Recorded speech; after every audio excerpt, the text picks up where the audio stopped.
Hi again, it's Dr. Dave.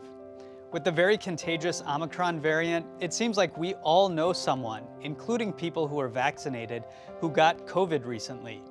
But that isn't a cause for confusion. If you are vaccinated, you've taken the most important step to protect yourself from severe disease. And you're also protecting our hospitals and health workers. So thank you. Now it's time to stay up to date. Please get your booster shot today, and we'll beat this virus together. 본 프로그램은 호랑이의 해 2022년 범상치 않은 한 해, 범상치 않은 미래를 위해 함께 뛰겠습니다. 희망을 설계하는 전문가들의 은행, 뱅크 오브 호프가 지원합니다. 현대차와 계하는 시사주간지 US 뉴스 앤드 월드 리포트가 선정한 2022 최고의 고객 가치상의 차종별 11개 부문에서 6개 부문을 수상했다고 밝혔습니다. 이는 자동차 제조사 중 최다 수상입니다. 특히 현대차와 계하는 최고의 경제 가치상 가운데 SUV 부문 5개 상을 모두 휩쓸었습니다. 중형 SUV 부문에서는 현대의 산타페, 대형 SUV 부문에선 기아의 텔루라이드가 각각 수상했습니다. 소형 SUV 부문에서는 현대자동차 투싼과 코나가 1위로 뽑혔습니다. 최고의 고객가치상은 품질과 상품성뿐 아니라 신차와 중고차 가격, 유지비 등까지 평가해 종합적으로 경제적 가치가 우수한 차량에 주어집니다. 각 차량의 품질과 상품성을 자동차 전문 매체들이 분석한 주행 성능, 승차감, 안전성, 내장 연비 등을 고려해 평가를 하게 됩니다. 차량의 경제적 가치는 수리비, 연료비, 보험료 등 5년간 차량 유지에 들어가는 총 비용과 현재 거래되는 중고차 가격 등을 비교해 선정했습니다. 뱅크 오브 호프의 지주사인 호프뱅콥은 공시를 통해 지난해 4분기 순이익 5,162만 달러를 기록했다고 밝혔습니다. 이는 역대 최고를 기록한 직전 분기 5,550만 달러보다는 줄어든 것이지만 월가 전망치 주당 41센트를 3센트나 상회하는 준수한 실적입니다.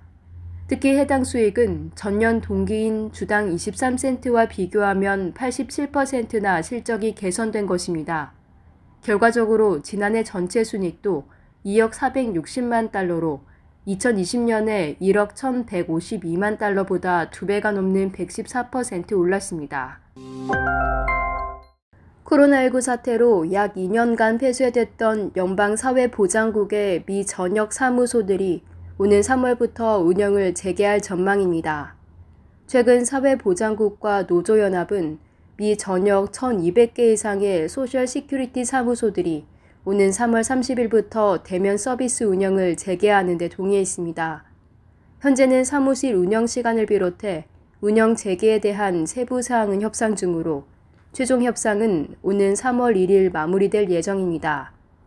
또한 사회보장국은 업무에 따라 일부 직원들을 대상으로 재택근무를 계속 허용할 계획입니다. 현재는 사회보장국 웹사이트를 통해 혜택 등에 관한 도움을 받을 수 있습니다.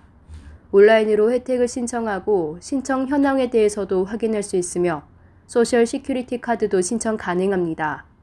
웹사이트는 socialsecurity.gov/online services로 접속하시면 됩니다.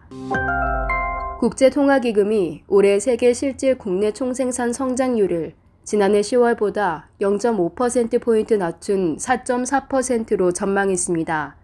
IMF는 코로나19 오미크론 변이 확산과 공급망 혼란, 물가 상승이 경제 회복에 악영향을 미친다고 분석했습니다.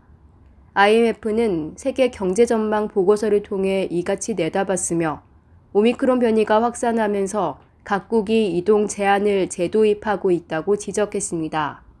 이어 에너지 가격 상승과 공급망 교란은 특히 미국과 많은 신흥국에서 예상보다 높고 광범위한 물가 상승으로 귀결됐다고 평가했습니다. 미국의 올해 실질 GDP 성장률 전망치는 4%로 지난해 10월 예측보다 1.2% 내려갔습니다. 미국 경제는 지난해 출범한 바이든 정부의 재정 확대 정책 규모가 예상보다 줄어들고 돈풀기 전략이 빠르게 축소되는 가운데 공급망 혼란까지 겹쳐 성장률이 떨어질 전망입니다. IMF는 이번 전망이 올해 말까지 대부분 국가에서 입원, 사망 등 보건 측면의 부정적 효과가 낮은 수준으로 떨어진다는 가정에 근거했다며 코로나19 문제가 악화되면 더 나빠질 수 있다고 시사했습니다. 넷플릭스의 지난해 신규 가입자 수가 전년 대비 50%나 급감했습니다. 올 시즌 1분기도 가입자 수는 크게 줄어들 것으로 전망됩니다.